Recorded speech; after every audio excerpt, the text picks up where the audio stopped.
So that was some pretty crazy stuff we saw there, guys. Who wasn't on the rollerblades, by the way? Yeah, that was me. Sorry about that. Wear a helmet! Actually, did any of you Don't guys do skates, kids.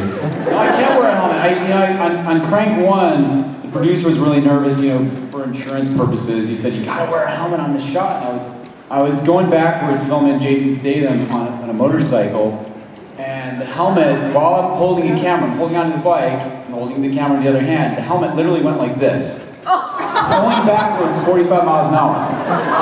So you can imagine what I did when I got back. Never wear that thing again! Did any of you guys get hurt during doing any of that stuff? Well, we try to make it so other people get hurt. There's a lot of planning that goes into that. Yeah. We have a lot of fun. I just got really hungry. You'll see real broken bones in Ghost Rider, by the way. I promise you. We have a rule, if someone breaks a bone while filming, we'll put it in the movie. And when you see Ghost Rider: Spirit of Vengeance, there's a guy who jumps off the truck, and pay very close attention to what happens. It's real. Thanks, Stuart. So what is it? I mean, are you guys? What drives you to do what other directors wouldn't normally do just to get that shot? Money. Buckets of money. No, we've never had like a second unit or a stunt unit or anything in our movies because we always thought it's just like that's the most fun part of making movies, so why would we let somebody else do that? And it seemed like from the very start, we started out, we were doing commercials and like extreme sports videos and stuff like that, and we were never the kind of guys who like sat behind a monitor on chairs and just kind of whispered instructions. That's really cool. That's the way Fincher makes movies, and we love him, and he's fantastic. But we just could never do that. We could just never. We're not geniuses that way. Ain't that smart? So it's like we just wanted to like break cameras and break stunt guys and break our own necks, and hopefully that comes across in the movie. Like if it really was dangerous, hopefully it'll feel dangerous. And you've done some really, obviously, the two Crank films. Each film outdid the other. So, I mean, are you? Not in terms of box office. Well, in terms of action and stunts and whatnot, I guess, is Ghost Rider upping the ante even from those films as well? Yeah, I mean, look, we wanted to do like a superhero movie that was more based on real shit as opposed to CG, So it's like we wanted real motorcycles, real stuff.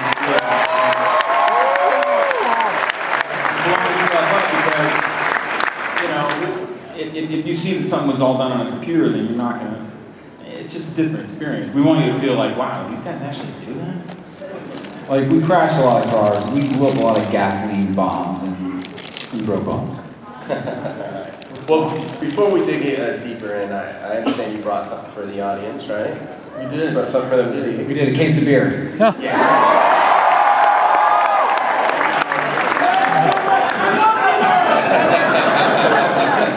So yeah, do you want to set it up at all or anything? Or? No, let's just watch some fucking Ghost Rider. Put on your shot. Nicolas Cage actually can piss fire. No CG required. Hang on a second. Anybody got a lighter? So, tell us a little bit about where we find Johnny Blaze when we jump into the set. Well, this movie, it doesn't really relate to the first movie so much.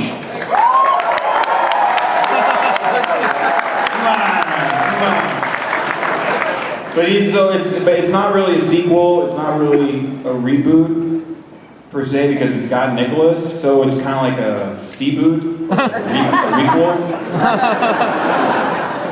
So it's the same guy, all of that shit maybe sort of happened, a different version, I don't know, but this is 4 or 5 years down the line and he's in a really dark place.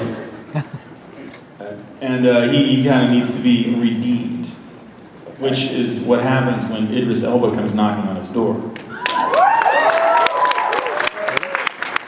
So I'm sure a lot of ladies in the audience would like Idris Elba to come knocking on their door. To redeem them. So what was it about Ghost Rider as a character that interested you in, making a comic? Motorcycle, skull on fire. I mean, Ghost Rider's awesome, right? So we didn't I don't know how awesome he was before, but we wanted to kind of do the Ghost Rider that we really want to see, that you guys wanted to see. He's like a darker, nastier, meaner version of the character. I mean, this is like a demon from hell that like rips out people's souls, right? So you shouldn't sort of be like amused by him. He's supposed to be kind of like intense and awesome, and you really wouldn't want to be in the same room with that thing.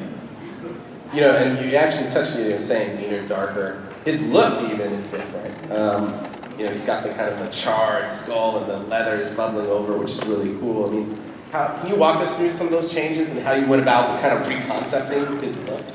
Sure, we went from a white skull to a black charred skull. We talked a lot about tar bubbles, like in the hottest summer, you see those tar bubbles popping up. We wanted that on his jacket. We wanted to see what fire really does to a skull and to a jacket, so we actually tested that. We tested it on the homeless, though. No. But I don't know if it's gonna look. I was a real comic book geek, okay? I read comics growing up. I love comic books. I love Marvel comics and Ghost Rider. So I don't, but at the same time, I don't want to piss people off, but like the leather jacket that the Ghost Rider had in the comic book, and like the way they did it in the first movie, where when he becomes the Ghost Rider, the spikes pop out of the jacket and stuff like that. It seemed like a little 80s metal to me. And we were kind of like, is Zarathos like a fashion designer? Like, why does he care what the jacket looks like? It seemed like a little, it just seemed wrong. So we thought, like, what if the jacket transforms like a werewolf just the way he does, and it turns from leather into this like black bubbling tar stuff? Like, isn't that more kind of like cool? But that was our approach. Everything about this was like trying to make the character more visceral and nastier and more, and less sort of like Melrose. And I do want to let you guys know we are going to go to audience questions, so if you've got any questions for them, you can start queuing up. I'm going to keep talking here too. We like stupid questions. No, you I promise to give stupid answers. You mentioned you were a fan of Marvel comics, oh wait, what's her name? just a comic book fan in general. Did you go back to any of the source material, before? We read hundreds and hundreds of comics, of Ghost Rider comics, before we started the movie. Astute comic fans will recognize, visually, like the Garth Ennis stuff was a big influence. We kind of thought that was the coolest version of VR. Not that many astute comic. No. He's an interesting character too because he kind of exists on the fringes, of the Marvel universe. I mean, so do you think is it fair to consider him a superhero, or is he more of a horror character?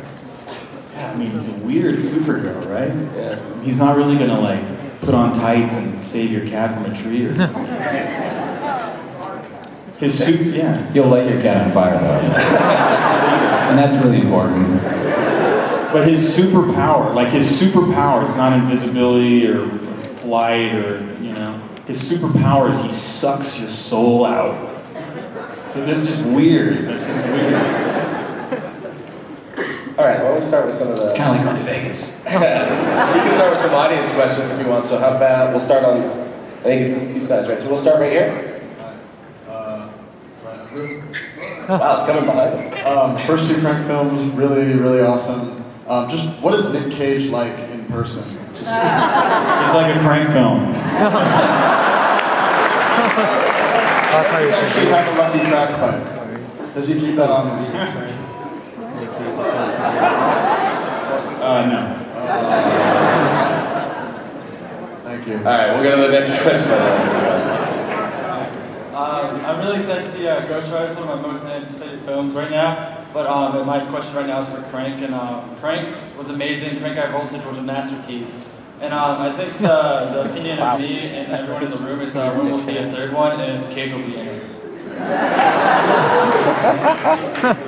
Oh God, that'd be awesome. To be honest, like when we were first making Crank 1, Cage was like our #1 wish list guy to be Chef Jelliot. But we couldn't afford it. It worked out well, too. It worked out well.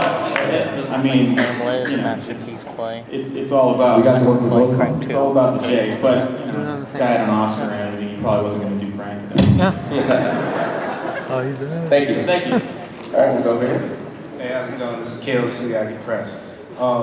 Your camera techniques are amazing, especially the way you, I mean, pretty much with the role plays. That was Dude, that was it's really- stupid. Hey, it was amazing. It's unorthodox, but it's really good. Thank I was you. just wondering, how many injuries did y'all, I mean, like, sustain? Did y'all count how many injuries you had between Crank 1 and 2? Personally? Personally, Us yeah. personally, or Yeah, like, you know, some A couple of bad count. hangovers, dude, that's about it. Hey, that's good. That's good. No, really, is there any wood? We have not had that issue. All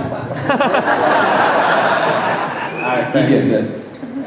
Let me ask a question. real quick. I'm just curious, how do you guys split up? I mean, how do you work as a team, and how do you split your responsibilities when you're on a set directing a film? It's like a football huddle. You know, we just get in it with, you know, Nick or the other actor, and we talk about the scene, and then Brian has a camera, I have a camera, and we just go shoot a bunch of shit. Really, you know, we keep shooting until we're happy with it, and we just make it happen. How do you? we started out as guerrilla filmmakers, you know. So when you're like guerrilla filmmaker, not you know, you don't really have rules or hierarchies or unions or just sort of ways that accepted traditions of doing things. You just go out and shoot until you get it, and you kind of know what you want to do it. And we've kept that, I don't know, like that kind of punk rock sensibility, even working on studio film. So what do you do if there's a difference of opinion on how, you know, a shot should go? Flip a coin. Usually We shoot it's so like fast, we just do them both, right? Yeah, it's usually like we run out of ideas, so it's like, dude, I don't got an idea, do you? Brian's like, yeah, I got one. And vice versa. That's how, it's not about arguments, it's about, like, how can we make this better? All right, we'll go back to this side over here. You said you like stupid questions, so what does Nick Cage smell like? Cookies, right? Vanilla. All right, that'll do. Thank you.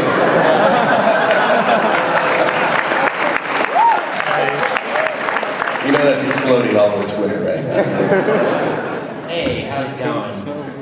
So you two are known primarily for these really awesome, crazy R-rated movies. I saw recently that the MPAA gave Ghost Rider a PG-13. So I was curious, was the original intention always to shoot towards a PG-13, or did you just shoot it and that's what they ended up giving you? We always knew it was going to be a PG-16 movie. That's what we aimed for. We found really creative ways to get around the MPAA. We dropped F-bombs in the movie, we swear, and we have a giant body count. But it's how we did it.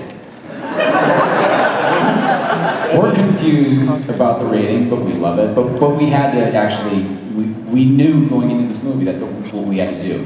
And it was really great because it challenged the hell out of us, you know? And we got to be really creative with it. As a tip for aspiring filmmakers that are trying to make super violent movies in a PG-13 world, you can burn as many people as you want. They don't care. It's amazing. Like, really? They don't care. Thank you. All right, welcome back to the side. Hello, I just want to say I'm a huge fan of your work, and first off, despite Crank High Voltage's domestic box office, thank you so much for making Hey. Thank you so much for making it. I wanted to ask, he's already been mentioned, but do you have any specific stories about Cage? That we can tell here? Look, the one thing I'll say about Cage is that, you know, we were huge fans, so we were kind of like little fanboys. Whenever he would come to set, we would like, whenever he wasn't looking, we'd look at each other and go, that's Nicolas Cage! We kind of couldn't believe we were making a Nick Cage movie. It was really awesome. And I know a lot of people out here probably feel that way about the legend that is Nick Cage. He's absolutely everything that you would imagine he would be in your best version of what it would be. Like, he's just as weird, he's just as interesting, he's just as creative, but he's also like such a pro. I mean, he was awesome. awesome, just as a human being and also as an actor. He's so fucking cool, really. What about the rest of your cast too, though? You've got great Idris Elba, Kieran Hines. I mean, with all apologies to Peter Fonda, I mean, Kieran Hines, what a great devil, right? We have awesome. Johnny Whitworth, who's amazing, plays Kerrigan, who turns into Blackout. Phenomenal performance. Fergus Riordan. Violante. Placido. Thank Great you. cast. Who you saw naked in The American? He didn't. Oh, you guys are great. Love your work. You guys are like the twin Robert Rodriguez, only instead of using like a skateboard for a dolly, you're actually on the skateboard with the camera. But aside from that, I wanted to get into some little comic book thing because you mentioned Blackout, and I saw Blackout in the trailer. Now, since you have Blackout, are you guys gonna bring in Lilith? Is this gonna be like an overarching thing? Are you gonna bring in the Mother of Demons? What are you guys gonna? Are you planning on doing another one? Like, I'm really excited because Ghost Rider is the weirdest character, and he was the darkest character, and I was a big fan of him when I was little because I was into dark shit like that. But nobody has done him right and done him justice because everybody's all Captain America. I love those characters, but this is the darkness. Don't tell me the Avengers. I'm sorry. Yo, I'm wearing Captain America. I love him, but the thing is that Ghost Rider's part of me, it's my love of comics. Let him go. How dare he have an opinion. Security, we're gonna get sense things getting ugly. I don't know, hey, the jury's out. Did we do Ghost Rider right? You guys see the movie? I don't know. We hope we did. If you guys see the movie, if everybody else agrees, if they love it, then yeah, we'll do another Ghost Rider. Thank you guys.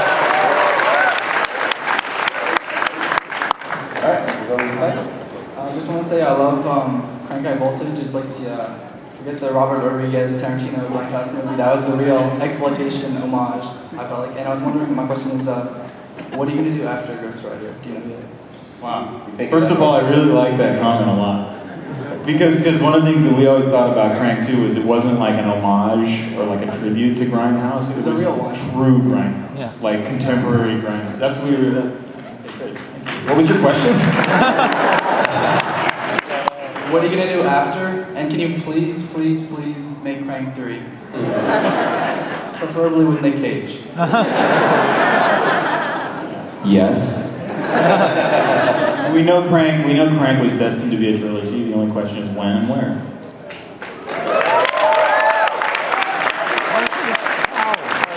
So that's my question to you. When? Where? How? Why? Yeah, so I love Crank. The new Ghost Rider looks awesome, but instead of a Crank 3, could we just get a Ghost Rider in Crank 3? You know, or vice versa, because How that about would be more Chuck Chelios badass. versus Ghost Rider? Versus movie. Jason Statham and Nicolas Cage having a staring contest. I actually don't know who would win that. Well, I mean, Chelios is on fire at the end of Crank 2. It's almost like this is Crank 3.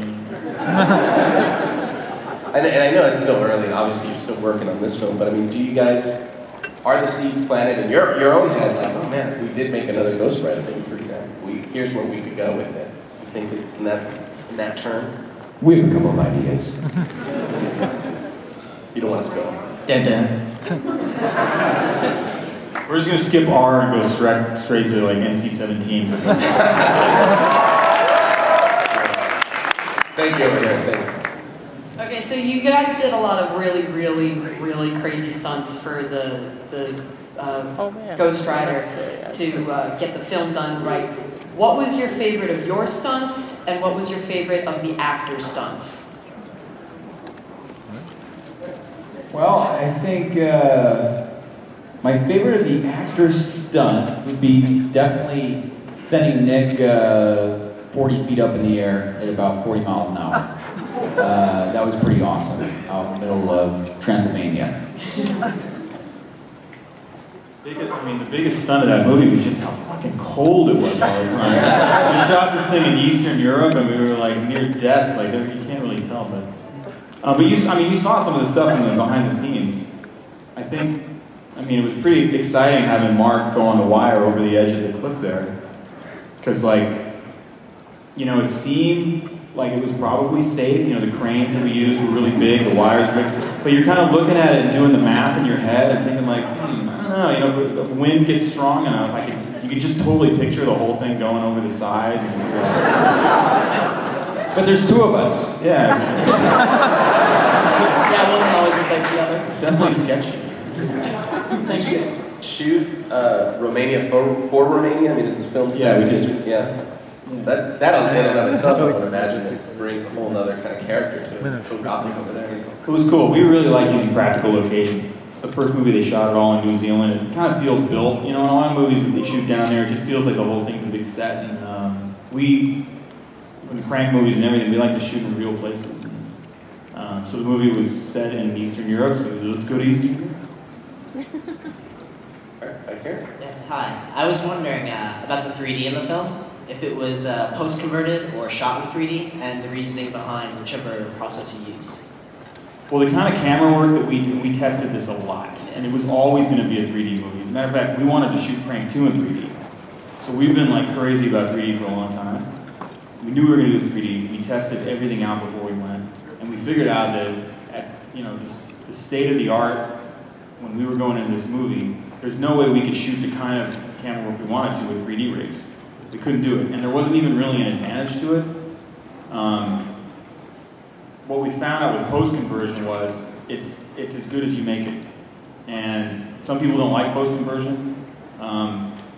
Saying it's a bad post-conversion and that means post-conversion is bad is like saying, well, the CG was bad in this movie, so that means CG is bad.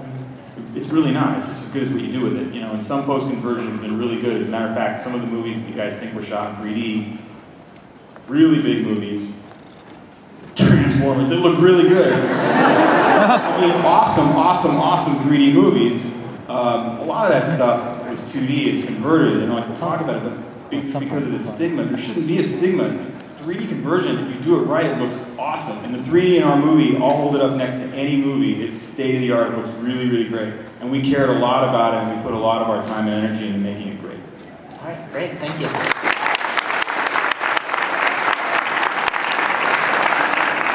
Back over on this side. You said that you wanted to get like a more darker, sinister approach on Ghost Rider. Why did you cast Nicolas Cage? He is not dark. Oh.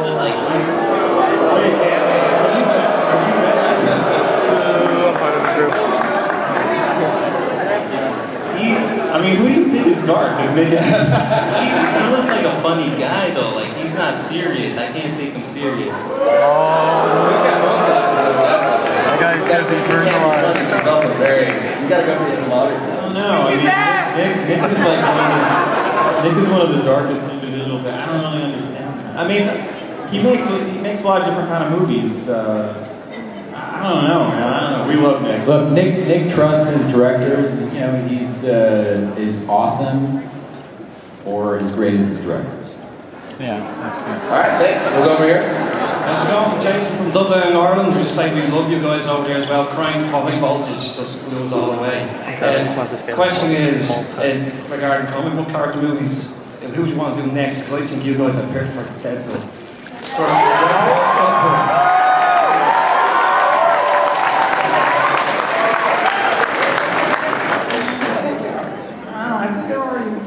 They already have something. You can take over.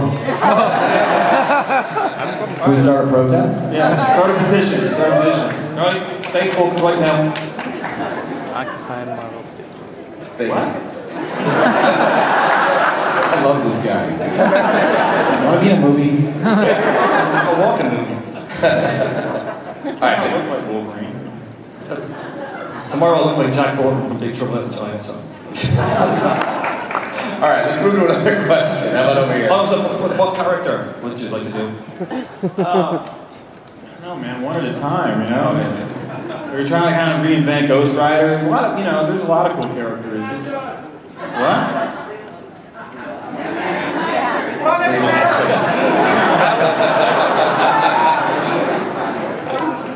Jason Statham is Green Lantern.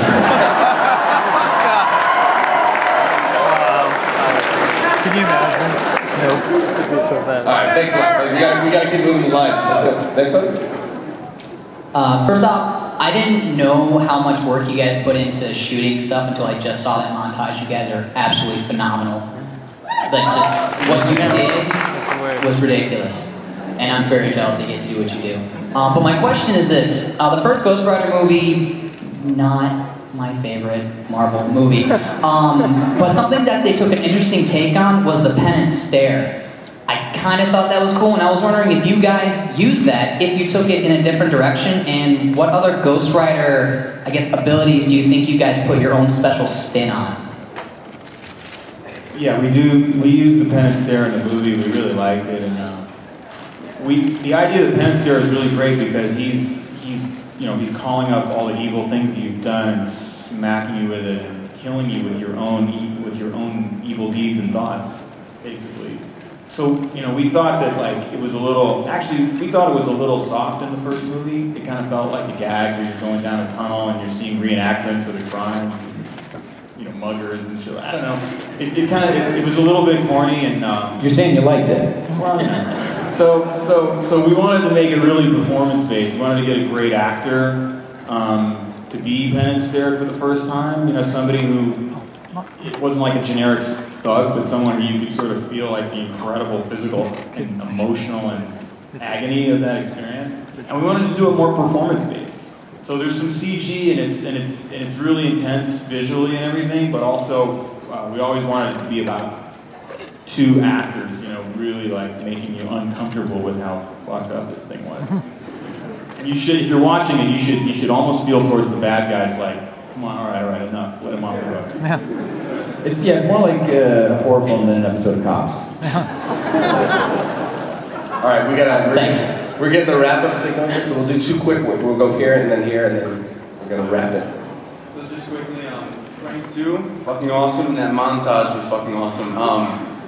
Pretty much my question is, I see that you guys referenced the devil as a character, and I was wondering if that's gonna be more like the Marvel comics, like they have all those planar demons who call themselves Satan, or if it's gonna be the biblical, devil of the Christian faith or whatever.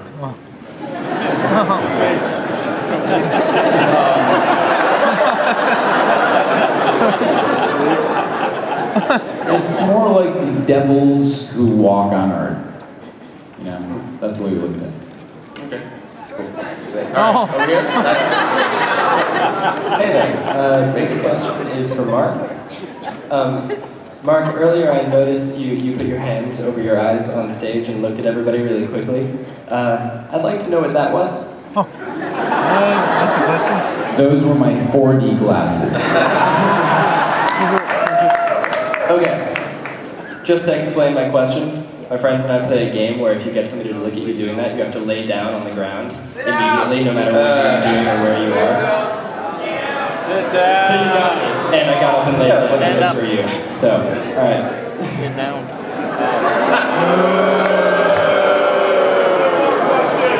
Some people are more awesome than others. I don't want to end on that question. I do want to ask you one question.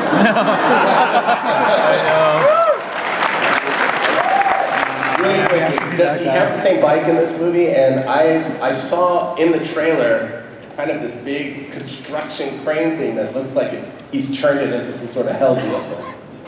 We went from a chopper to a sport bike, a VMAX, quad air intake, about 1,700 cc's. Those are cubic centimeters. It's just more badass. It's more of a bike that I think I want to own. Yeah, and you can't do shit on those choppers. You can't do stunt bike shit on the choppers. So we wanted something that was a little more maneuverable, a little more cool. Liked it. But the thing in this movie is anything that he touches and he rides becomes sort of hellified. So it's not just the bike. He ends up using a lot of vehicles. Ooh. What if it were late at night and you happen to find a working woman? What would happen to that? Like I said, anything you ride.